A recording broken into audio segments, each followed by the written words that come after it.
오늘은 어떻게 섬길 것인가? 어떻게 섬길 것인가? 라는 제목으로 우리 하나님 말씀 함께 나누도록 하겠습니다. 어제 우리는 5장 1절 말씀을 통해서 리더의 조건, 또 가장 기본적이고 중요한 교회 리더의 정체성에 대해서 우리가 살펴봤는데, 오늘은 기독교 리더들이 공동체 안에서 섬길 때 어떤 자세로 섬겨야 되는가 하는 것을 세부적인 내용들을 살펴보게 될 것입니다. 2절을 보시면 너희 중에 있는 하나님의 양 무리를 치되라고 시작하는 것을 볼 수 있습니다. 이 리더십들이 먼저 알아야 될 것, 첫 번째는 성도들은 하나님의 양이라 하는 것을 먼저 아셔야 됩니다. 목사의 양도 아니고 교회 양도 아니고 뭐 장로의 양도 아니고 세상의 양무리도 아니고 이들이 하나님의 양무리라 하는 것은 이들의 소유권이 우리 하나님께 있다 하는 것을 말씀하고 있는 겁니다. 예수님도 이 땅에 계실 때 자기에게 나오는 백성들을 보시면서 불쌍히 여기고 민망히 여기셨다 하는 표현을 우리가 볼 수 있는데, 왜 그랬는가? 그들이 목자 없는 양과 같이 고생하며 기진하기 때문에 불쌍히 여기셨다 하는 것을 우리가 보게 됩니다. 여기서 불쌍히 여기셨다는 표현이 그냥 측은히 여기는 정도가 아니고 원어를 보시면 창자가 끊어지는 고통을 느끼셨다 하는 표현입니다. 당시 이스라엘은 로마 식민 치하에 있었는데 속국이었기 때문에 정치적인 리더십이 부재하는 상황이었죠. 리더가 없으니까 사람들은 자기들이 이제 어디로 가야 되는지 분별력을 상실하고 각자가 여기저기를 다니는 시대였기 때문에 사회적으로 혼란이 가중될 수밖에 없는 그런 시대였고, 또 종교적으로는 유대교의 경직성 때문에 굉장히 백성들은 힘들어하고, 게다가 이단 사상과 신비주의가 판을 치던 시대이기도 했었기 때문에 이 혼돈과 방황의 시대를 살아가는 하나님의 백성들을 보면서 주님은 불쌍히 여기고 민망히 여기시는 것을 우리가 성경을 통해서 볼 수가 있습니다. 성전도 있고 또 전 세계에서 유일하게 하나님의 말씀인 성경도 가지고 있고, 또 그 말씀에 율법에 정통한 바리새인도 있었고 서기관들도 있었고 제사장이나 종교 지도자들도 있었는데, 하나님의 백성들을 참 진리로 인도하는 참 목자가 없었다 하는 것이 그 시대를 보시는 주님의 시선이셨고, 그로 인해서 주님은 창자가 끊어지는 괴로움을 느끼셨다는 겁니다. 같은 문제로 같은 괴로움을 느꼈던 사람이 모세입니다. 민수기 27장 7절 보시면 모세가 이제 자기의 사명을 다하고 죽음을 앞둔 상태에서 하나님께 기도하는 것을 볼 수 있는데, 부탁하는 거죠. 뭐라고 부탁하냐면, 한 사람을 이 회중 위에 세워서 그들 앞에 출입하며 그들을 인도하여 출입하게 하사 여호와의 회중이 목자 없는 양과 같이 되지 않게 하옵소서, 이렇게 하나님께 부탁하는 장면을 볼 수 있습니다. 그러니까 모세는 자기가 이스라엘을 인도하던 시대가 이제 다 지났고 죽음의 때가 이제 가까이 다가왔는데, 백성들을 생각하니까 모세의 마음이 불붙는 것 같았습니다. 이들의 성향상 목자가 없으면 분명히 하나님의 말씀을 따라가지 않고 흩어질 게 뻔하다, 이렇게 생각을 했던 겁니다. 그러니까 하나님은 모세에게 너 그러면 눈의 아들 여호수아는 그 안에 영이 머무는 자니 너는 데려다가 그에게 안수하고 그를 온 회중 앞에 세우고 또 제사장 앞에 세우고 그들의 목전에서 그에게 위탁하고 내 존귀를 그에게 돌려 이스라엘 자손의 온 회중을 그에게 복종하게 해라, 이렇게 말씀을 하셨습니다. 그래서 모세가 여호수아에게 안수 기도를 해줌으로 새로운 이스라엘의 목자가 탄생을 하게 된 것이고, 그로 인해서 이스라엘 백성들은 여호수아와 함께 가나안으로 들어가서 이제 정복 전쟁을 하면서 정착을 할 수 있게 된 것입니다. 그러니까 모세도 맡겨진 하나님의 양무리를 불쌍히 여기고 민망히 여기는 마음으로 리더십을 여호수아에게 이양하고 그 백성들을 지켜주시도록 하나님께 간구를 한 겁니다. 2절을 보시면 양무리를 치되라는 표현을 썼는데, 이 치다라는 말이 이제 돌보다, 먹이다, 지키다 이런 뜻이거든요. 그러니까 목자가 양을 먹이고 돌보고 지키는 것을 표현한 건데, 이런 표현을 쓰는 이유는 사소한 것 하나라도 놓치면 안 된다 하는 표현을 쓴 겁니다. 그 양들은 고집은 센데 나머지는 뭐 하나도 잘하는 게 없잖아요. 그래서 여기저기 막 다니고 시력도 나빠서 또 앞에 양 엉덩이만 보고 1m밖에 안 되거든요, 시력이. 나머지 이제 흐릿하게 보이니까 앞에 있는 양 엉덩이만 보고 따라다니기 때문에 한 마리가 이상한 데로 가면 다 글로 가는 겁니다. 그러니까 목자가 이렇게 잘 보고 있어야죠. 금방 절벽에 떨어지거나 뭐 먹으면 안 되는 물을, 오염된 물을 마신다거나 또 짐승들에게 잡혀 먹히는 것이 양이기 때문에 목자는 항상 양들을 주시하고 양들 곁에서 양들을 잘 돌보고 먹이고 마시고 인도를 해야 된다는 겁니다. 자, 베드로가 리더십들에게 이제 권고를 하면서 너희들은 양무리를 잘 쳐야 된다, 이런 표현을 썼는데 이 표현은 누가 쓰셨을까요? 부활하신 주님이 베드로에게 찾아오셔서 3번을 너 나를 사랑하느냐? 그러면 내 양을 먹여라, 내 양을 쳐라. 이렇게 3번을 말씀하신 그 표현을 베드로가 그대로 지금 초대교회 리더십들에게 동일한 부탁을 하고 있는 겁니다. 그러니까 아마 베드로는 이 편지를 쓰면서 갈릴리 호숫가 모닥불 앞에서 자기에게 하나님의 양무리를 부탁하신 예수 그리스도의 그 창자가 끊어지는 그 마음을 지금 자기도 지금 절절하게 느끼면서 이 편지를 초대교회 공동체, 이제 핍박이 다가오게 될 대규모 핍박이 오게 될 초대교회 공동체 리더들에게 양들을 잘 먹이고 치고 부탁하는 그 예수님의 마음으로 부탁을 하고 있었을 겁니다. 자, 두 번째, 교회 리더십들이 양무리를 칠 때는 어떻게 쳐야 되는가? 하나님의 뜻을 따라 자원함으로 해야 된다 하는 겁니다. 그래서 너희 중에 있는 하나님의 양무리를 치되 억지로 하지 말고 하나님의 뜻을 따라 자원함으로 하며 이렇게 부탁을 했습니다. 그리스도인들은 모든 일을 결정하고 행할 때 무엇이 기준인가? 하나님의 뜻이 기준입니다. 문제는 우리가 하나님의 뜻을 잘 이제 모른다는 것인데, 성경을 보시면 하나님의 뜻이라고 나와 있는 구절들이 생각보다 많습니다. 그것만 잘 지키셔도, 성경에 있는 것만 여러분들이 잘 기억해서 준행하셔도 웬만한 일들은 우리가 헤맬 일이 거의 없습니다. 그러니까 우리가 왜 하나님의 뜻을 따라서 선택하고 하나님의 뜻을 따라서 행해야 되는가? 우리 자신이 선하지 않기 때문에, 그리고 우리는 선한 선택을 할 능력이 없기 때문에 우리가 선하지 않은 것을 인정하는 것이 하나님의 뜻을 선택한다 하는 것의 의미입니다. 우리가 최선의 선택을 할 만큼 지혜롭지 않다는 것을 인정할 수 있어야 되고, 또 하나님만이 옳으시고 그분만이 선하시다 하는 것을 우리가 인정을 해야 됩니다. 그래서 그 부자 청년이 주님에게로 나왔을 때 선한 선생님이여 내가 어떻게 해야 영생을 얻으리까 이렇게 물었을 때 주님이 너는 어찌하여 나를 선하다고 하느냐? 선하신 분은 하나님 한 분밖에 없다 이렇게 말씀을 하심으로 하나님만이 선하시다는 것을 선포하신 것이고, 또한 예수님 자신이 하나님이시라 하는 것도 선포를 하신 겁니다. 그러니까 우리는 우리가 선하지 않다, 또 최선의 선택을 할 만큼 지혜롭지 않다 하는 것을 인정하고 하나님의 뜻을 따라야 됩니다. 그 자체로, 하나님의 뜻을 선택한다는 것 자체로 이것이 우리에게 은혜이고 우리에게 큰 기쁨이 되는 겁니다. 모든 성도는 하나님의 부르심을 받은 사람들이기 때문에 당연히 부르심을 주신 하나님의 뜻대로, 부르신 하나님의 뜻대로 모든 것을 행하는 것이 마땅한 것입니다. 그리고 자원함으로 해야 된다 하는 것, 이것이 이제 중요한 것인데, 뭐든지 억지로 하는 것만큼 재미없는 게 없죠. 억지로 하는 것만큼 불행한 일이 없고, 억지로 하게 되면 이게 결정적인 상황이 왔을 때 그 사람은 도망가거든요. 이렇게 목회하시는 분들도 보면 자기가 소명을 받지 않잖아요. 하나님께 자기가 소명을 안 받으면 어려움이 왔을 때 양들 다 이제 집어던지고 도망갑니다. 내가 하나님께 부르심을 직접 받지 않았기 때문에 되게 우리나라 분들은 뭘 하다 안 되면 끝까지 몰려가지고 아이고 신학교나 가자 그래가지고 목회하시는 분들이 상당히 많습니다. 원래 초엘리트들이 목회를 해야 되거든요.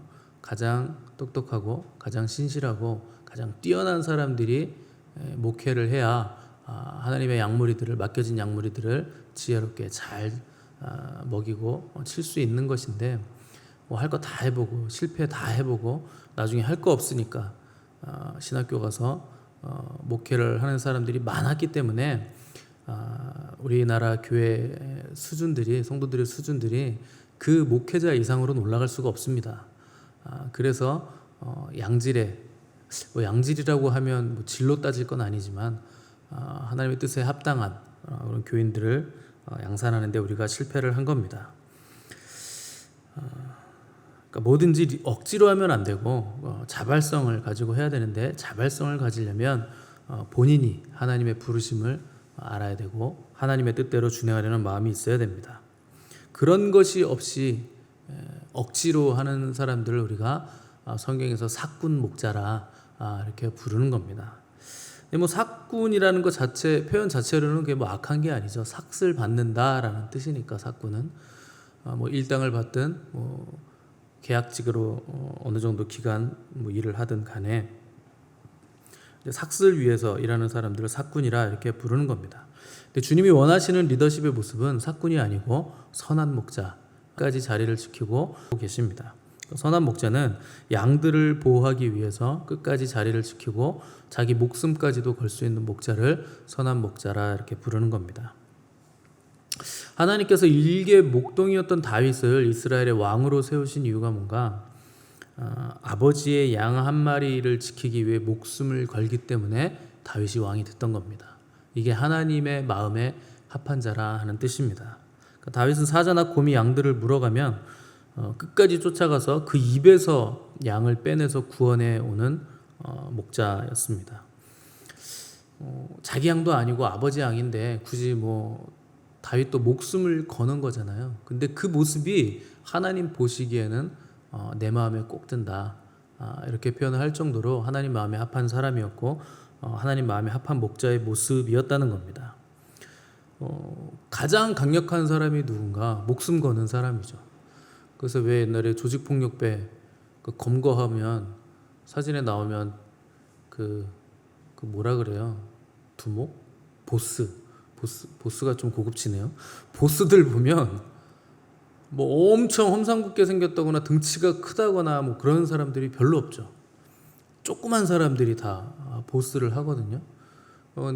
그런 사람들이 왜 보스인가? 목숨을 거는 사람들이거든요. 죽는 것을 두려워하지 않기 때문에 사람들이 그 사람을 무서워하고 보스가 오면 납작 90도로 폴더처럼 접혀가지고 인사를 하지 않습니까? 그러니까 그 목숨 거는 사람이 가장 강력한 거죠. 더 강력한 사람이 있는데 하나님의 뜻을 위해서 목숨을 거는 사람, 그 사람이 가장 강력한 사람입니다. 다윗이 하나님 보시기에는 그랬다는 겁니다. 그러니까 하나님의 뜻이 아닌 것에 목숨을 거는 것만큼 참 비능률적이고 비생산적인 사람이 없습니다. 똑똑하지 않은데 열심히 하는 사람 참 힘들거든요. 열심히는 하는데 이게 방향성이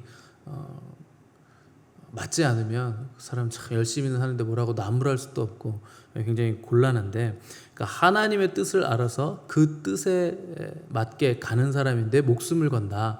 이 사람이 가장 강력한 사람입니다. 주님이 왜 바리새인들과 서기관들을 이 땅에 계실 때 그토록 비판하셨는가?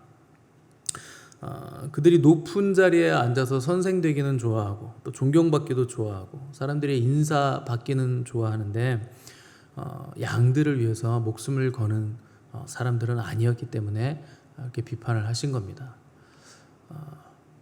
그러면 주님이 너희들은 다 지옥이다 뭐 이렇게 하셨는가? 그건 또 아니에요. 주님은 그들도 빨리 방향성을 돌이켜서 구원받는 그 길로, 생명의 길로, 본인들이 살아나는 길로, 그리고 다른 사람들을 살리는 길로 빨리 그 방향을 바꾸었으면 좋겠는데 되지 않으니까 신랄하게 너희들 살아나야 된다. 그렇게 하면 죽는다 라는 것을 말씀하신 겁니다. 그러니까 리더십들은 하나님의 뜻이 무엇인가 늘 분별을 해야 됩니다. 그리고 나의 야망이나 명예를 위해서 그것을 이루고 성취하기 위해서 양들을 이용할 생각을 하면 안 되고 억지로가 아니라 자원함으로 하나님의 뜻대로 양들을 섬길 수 있어야 교회 공동체 안에 리더십이 될 수 있다 하는 겁니다. 자, 세 번째로 리더십들이 알아야 될 것은 더러운 이득을 취하기 위해서 하지 말라 하는 겁니다. 이게 말세의 특징이죠. 디모데에게 바울이 편지를 썼을 때 말세의 특징에 대해서 사람들이 자기를 사랑하고 돈을 사랑하고 이런 거를 말세의 특징으로 꼽았는데, 사실 자기를 사랑하는 것과 돈을 사랑하는 것은 똑같은 겁니다. 자기 사랑하는 사람은 돈 사랑할 수밖에 없거든요. 자, 더러운 이득을 위하여 하지 말라 하는 것은 돈 때문에 쉽게 움직이는 사람 되지 마라 얘기를 하는 겁니다. 제가 거듭 말씀드리지만 세상에서 가장 쉬운 사람은 돈이면 움직이는 사람이에요. 돈만 주면 뭐든지 할 수 있다. 이 사람이 제일 쉬운 사람이죠. 그래서 돈 벌기 위해서 주일 성수를 안 한다. 가장 어리석은 사람입니다. 돈 때문에 이렇게 여러분 뭐 컴플레인을 거실 수 있을지는 모르겠으나 하나를 보면 열을 알거든요. 매 주일 돌아오는 주님의 날에 주님을 예배하지 않고 종종 누가 뭐 얼마를 더 주겠다 하는 것에 이끌려서 돈을 벌러 가신다 하는 사람은 하나님 사랑 어느 정도 하실 수는 있겠지만 하나님보다 돈을 더 사랑하시는 거예요. 굉장히 뭐 급한 일이 있고 집안에 무슨 일이 있어서 돈을 벌 수밖에 없는 한계, 구조적인 한계에 빠져 있을 수는 있겠죠. 근데 그렇다고 한들 그 문제를 하나님의 도우심으로 하나님 앞에 앉아서 기도로 해결할 생각을 안 하고 그 돈의 문제를 해결하기 위해서 예배를 타협한다 하는 것은 기본적으로 그것은 하나님 사랑하지 않고 하나님 믿지 않는 겁니다. 하나님 우리의 모든 것 다 채우시고 우리의 모든 문제를 다 해결해 주시는 분이십니다. 해결이 더딜 수는 있겠죠. 왜냐하면 그 문제를 통해서 하나님께서 우리에게 행하시는 그리고 이루시고자 하는 계획이 있으시니까 그 기간이 걸릴 수는 있겠지만 그 문제는 반드시 하나님 앞에 앉아서 하나님께 기도하면 해결이 되는 문제들입니다.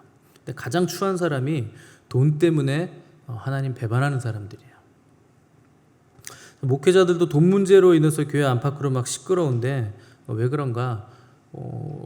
사꾼이기 때문에 그렇습니다. 양이 목적이 아니고 돈이 목적이기 때문에 이렇게 시끄러워지는 거예요.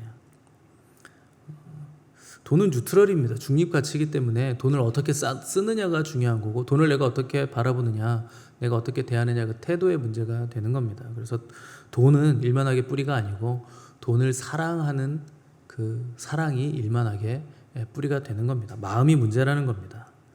돈을 사랑한다 하는 것도 되게 어떻게 보면 말이 안 되는 표현이죠. 세상에 사랑할 게 없어서 돈을 사랑합니까? 사랑이라는 건 인격과 인격이 만나는 거잖아요. 돈은 인격이 아니고 나에게 뭐 감정을 어떤 감정으로 나에게 위해서 헌신하거나 뭐 기다려주는 이런 것도 아닌데 돈과 사람이 어떻게 사랑의 관계가 될 수 있는가? 사람이 타락하면 얼마든지 사랑의 존재, 대상이 아닌 것도 사랑할 수 있게 된다는 걸 말씀하는 겁니다. 그러니까 돈이 목적이 된 사람을 우리가 사꾼이라 이렇게 부르는 거죠. 뭐 그렇다고 해서 그러면 뭐 삭을 받지 말아야 되는가? 그런 건 또 아닙니다. 당연히 어떤 일을 하면 삭은 받아야 되죠. 하늘에서 삭을 받던 이 땅에서 삭을 받던 다 받아야 되는 겁니다. 그래서 예수님도 일꾼이 그 삭을 받는 것이 마땅하다라는 표현을 누가복음 10장 7절에서 말씀을 하셨습니다. 그러니까 일을 해서 삭을 받는다, 어떤 보상을 받는다는 건 문제가 되지 않습니다. 그런데 그 보상이 목적이 될 때, 그 삭을 위해서 일할 때, 이제 그게 문제가 된다는 거죠. 앞뒤가 뒤바뀌면 안 된다는 겁니다. 그래서 초대교회 때 베드로가 이 편지를 쓴 후에 네로 황제 때 굉장히 큰 핍박이 일어나게 되는데, 이때 기독교인들을 핍박했을 때 가장 빨리 쉽게 믿음을 저버렸던 사람들이 누구냐? 부유한 기독교인들이었습니다. 돈이 많은 기독교인들은 가장 먼저 이 핍박에 백기를 들었습니다. 그러니까 예수님의 말씀처럼 하나님과 재물을 겸하여 섬길 수 없다 하는 것이 그대로 드러나게 된 것입니다. 그러니까 이 말씀 앞에서 예외는 없는 겁니다. 하나님과 재물을 겸하여 섬길 수 없다. 그래서 교회 안에서도 이 시장 논리, 돈의 논리가 하나님의 뜻보다 앞서게 되면 그 교회는 시끄러울 수밖에 없고 병든 상태가 된 겁니다. 그래서 베드로가 더러운 이득을 위해 하지 말라 했을 때 자기의 옛 친구 중에 한 사람을 떠올리면서 이걸 썼을 겁니다. 그 친구의 이름이 가룟 유다거든요. 아마 이 땅에서 가룟 유다만큼 더러운 이득을 취한 사람은 존재하지 않을 겁니다. 하나님을 팔아먹은 사람, 가장 아름답고 의롭고 영화롭고 영원하신 진리 되신 주님을 팔아먹은 사람이 가룟 유다입니다. 누가 하나님을 팔아먹어서 자기의 이득을 취하려고 하겠습니까? 그래서 예수님의 동생인 유다는 유다서에서 거짓 교사들에 대해서 자기 몸만 기르는 목자요 이익을 위하여 아첨하는 자들이다, 이렇게 썼습니다. 반면에 참된 목자였던 사도 바울은 자기를 소개할 때 나는 배부름과 배고픔과 풍부와 궁핍에도 처할 줄 아는 일체의 비결을 배웠노라, 이렇게 고백을 한 바 있습니다. 사람이 돈이 없을 때는요 되게 겸손해요. 그렇잖아요. 어렵고 힘들고 돈이 없으면 사람이 겸손한데 뭐가 생기면 금방 우리는 좀 교만해집니다. 어깨에 힘이 좀 들어가고. 그래서 여러분들이 우리 백화점 잘 다니진 않지만 백화점 같은 데 가셔서 1층에 가면 꼭 명품 샵이 있대요. 동선상 그게 좋은가 보죠. 잘 팔리나 보죠. 여러분 명품 샵을 들어가 볼 일이 없죠. 근데 들어갔을 때 느낌이 어떠십니까? 뭔가 이렇게 어깨가 막 으쓱해지나요? 아니면 이렇게 갑자기 초라해지나요? 가격을 보면 그대 앞에만 서면 나는 왜 작아지는가? 이렇게 되지 않습니까? 근데 그걸 내가 충분히 살 수 있는 재력이 되면 이렇게 되거든요. 갑자기 없으면 이렇게 되는 거고. 그러니까 없으면 겸손해지고 있으면 뭔가 좀 교만해지는 존재. 근데 정말 많아지면 오만방자해져요. 그래서 하나님 없어도 내가 내 인생 충분히 살아갈 수 있을 것만 같은 생각을 가지게 되는 것이 인간입니다. 근데 하나님 없는 부유함, 그 하나님 없는 재력과 넉넉함이 하나님을 바라보는 우리의 눈을 가린다는 거죠. 그래서 하나님은 우리를 구원하시기 위해서 우리가 재벌이 안 되게 하신 거예요. 우리는 돈이 그렇게 많으면 하나님을 따라가지 않을 것이 뻔하기 때문에. 물질은 먹고 사는 것에 지장이 없으면 그걸로 족한 겁니다. 그거면 된 거예요. 많이 모아가지고 쟁이면 그걸 위해서 하나님 나라를 위해서 쓰면 괜찮은데 그것 때문에 자식들이 싸우고 이렇게 되잖아요. 많이 모아서 어디다 쓸까요? 딱히 쓸 데 없지 않습니까? 이 정도쯤 되면 수 있을 것 같은 생각을 하시겠지. 편하게 행복하게 살 수 있을 것 같은 생각을 하시겠지만 자식들에게 돈을 물려주는 것만큼 불행한 일이 없는 겁니다. 또 많이 물려주면 물려줄수록 자식들에게 도움 하나도 안 되는 거예요. 그 재물 때문에 내 자식이 망가진다 하는 것을 아셔야 됩니다. 제가 개인적으로 종종 말씀드리는데 자식들에게 물려줄 돈이 있으시면요 돌아가시기 전까지 끝까지 가지고 계십시오. 그래야 자식들이 대우해줘요. 먼저 주잖아요, 오지도 않아요. 나중에 쳐다도 안 봐요. 그런 분들 많이 봤습니다. 제가 끝까지 가지고 계시고 웬만하면 주지 마시고. 고기 잡는 법을 가르쳐 주셔야지 고기를 자꾸 안겨주시면 안 돼요. 그럼 나중에 그 자식이 고기 잡는 법을 모르기 때문에 오히려 더 비참한 삶을 살아야 됩니다. 내가 준 고기가 다 떨어지면 먹을 게 없잖아요. 그럼 이제 그때부터 고기 잡는 법을 배워야 되는데 오히려 남들보다 늦게 간다는 거죠. 그래서 고기를 주시면 안 되고 잡는 법을 위해서 투자를 하시는 게 낫습니다. 그리고 기본적으로 여러분들이 물려주실 것은 물질이 아니고 신앙을 물려주셔야 돼요. 그리스도인은 어떻게 살아야 되는가? 어떤 방식으로 세상을 살아가며 하나님의 통치를 받는 하나님 나라의 백성은 어떤 모습으로 이 땅에서 존재해야 되는가를 여러분들의 삶의 자리에서 여러분들의 삶의 모습으로 살아내는 것을 보여주셔야 됩니다. 물질은 하나님께서 채우시고 공급을 해주실 거예요. 그래서 주님은 너희들 제발 이 기도 하지 마라. 무엇을 먹을까, 무엇을 입을까, 제발 기도 좀 하지 마라. 이렇게 얘기하시는데 우리나라 사람들은 맨날 이 기도 하잖아요.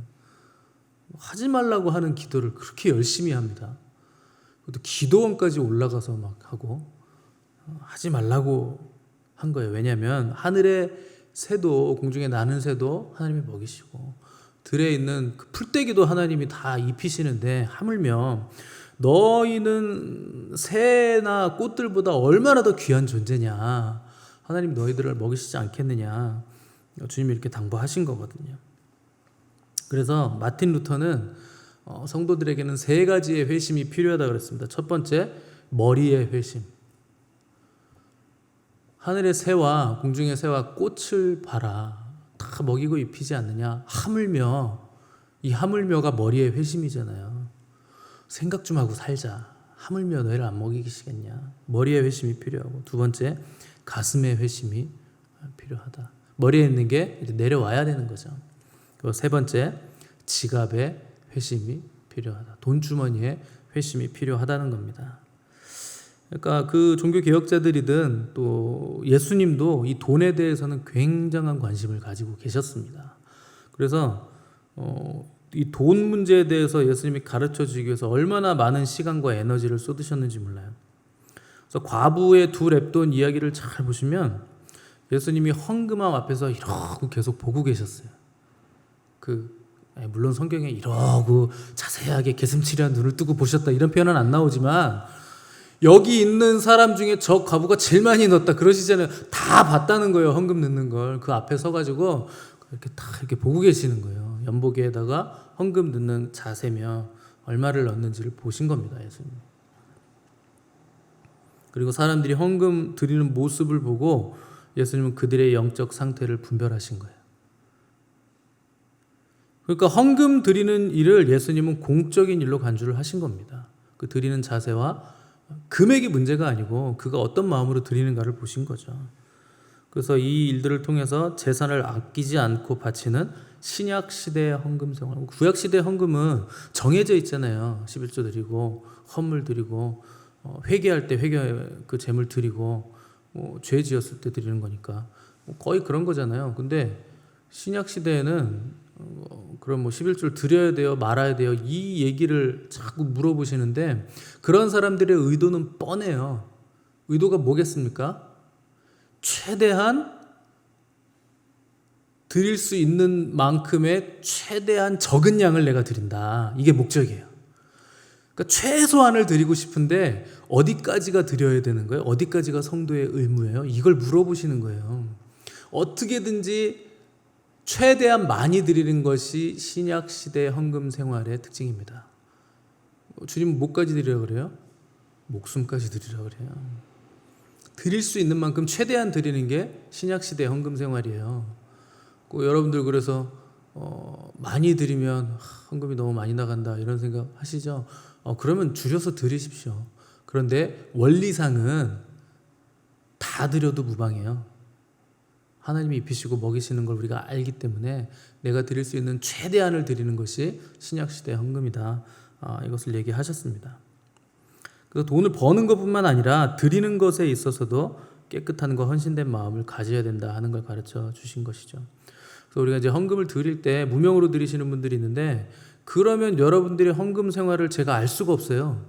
이분이 어떻게 헌금 생활 하시는지. 수입이 얼마인지도 알 수가 없죠. 11조도 막 무명으로 드려버리면. 목회자가 굳이 성도들의 수입을 알아야 되는가? 알아야 기도를 하죠. 그리고 알아야 온전한 11조를 드리는지를 알고, 온전한 11조와 온전한 주일 성수와 온전한 예배 생활과 온전한 헌금 생활을 하지 않으면 절대 교회 리더십으로 세워드릴 수가 없습니다. 그래서 되도록이면 이름을 쓰시는 걸 제가 추천을 드리고, 그래도 나는 하나님 앞에서 그냥 하나님께만 드릴 거다 하면 무명으로 드리시고, 리더십이 될 수는 없겠죠. 도대체 투명한 헌금 생활을 알 수가 없으니까. 그래서 버는 것도 중요하지만 하나님께 드릴 때는 전부를 드리는 거예요. 깨끗한 마음과 헌신된 마음으로 드려야 한다는 겁니다. 제가 또 전부를 드려야 된다고 하니까 번거를 족족 전부를 드리라고 하는 말로 오해하시는 분들이 계실까봐 말씀드리는데, 여러분들의 마음 전부를 드리라는 겁니다. 인생 전부를 드려야 된다는 거예요. 자, 오늘 우리는 리더십들이 교회를 섬길 때 기억해야 될 세 가지 교훈을 살폈습니다. 첫 번째, 모든 성도들은 그 누구의 것도 아닌 하나님의 양이다, 하나님의 양물이라 하는 것. 두 번째, 리더십들이 양무리를 치고 섬길 때는 하나님의 뜻을 따라 자완함으로 해야 된다. 세 번째, 돈 때문에 이런 일들 해서는 안 되고 돈 때문에 움직이는 삶의 패턴을 가지고 있으면 안 된다 하는 것입니다. 이 말씀을 잘 기억하셔서 여러분들 다 리더십들이 될 건데, 하나님이 기뻐하시는 하나님의 뜻에 합당한 다윗과 같은 리더들로 세워지는 저와 여러분들 되시기를 간절히 바랍니다. 함께 기도하겠습니다.